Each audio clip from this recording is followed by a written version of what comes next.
Well, with a new hairstyle and what looks to be a new physique, Jay Cutler takes the stage. He, of course, is from right here in Las Vegas, so he's got a lot of fans.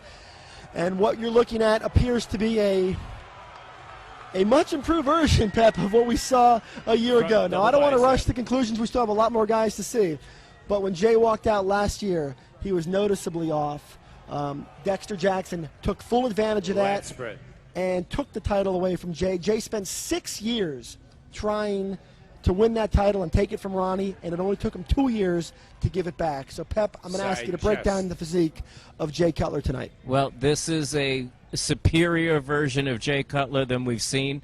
One thing that impressed me right away when he hit his front double bicep, you know, Jay's taken a lot of criticism that his arms aren't in balance, his legs aren't in balance.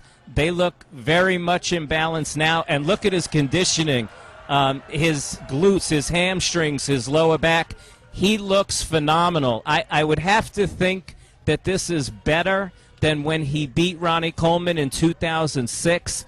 And look at the fullness. He's just kind of nailed it straight around. I mean, wow. I mean, Dexter, Phil, the rest of the top contenders definitely have their work set out for him. Jay Cutler has served notice that he wants a third Olympia, and it looks like he's done what he has to do to definitely be in the mix. And, of course, as we've talked about time and time again, no one in the history of this contest has ever lost the contest, has lost the title, and come back and reclaimed the Sandow Trophy, and that's what Jay's trying to do tonight. And, you know, one of the real telltale signs when Jay turned around and we saw the glutes. And I hate to emphasize the glutes, but it is what it is. Last year they were soft. They were noticeably off. This year it's a whole different ballgame. Well, and look at him here, Dan, like when he was just in that side tricep.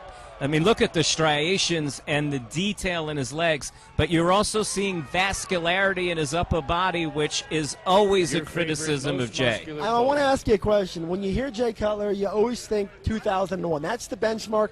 And Jay's tired of hearing it, to be honest with you. He's tired of hearing about 2001. He says that was a whole different time. I want you to compare this Jay Cutler to the one we saw back in 2001, and I think the capacity crowd here tonight likes what they're seeing. Yeah, I think they just answered the question. It's always hard to go back in time and try to say, well, how does he look versus that?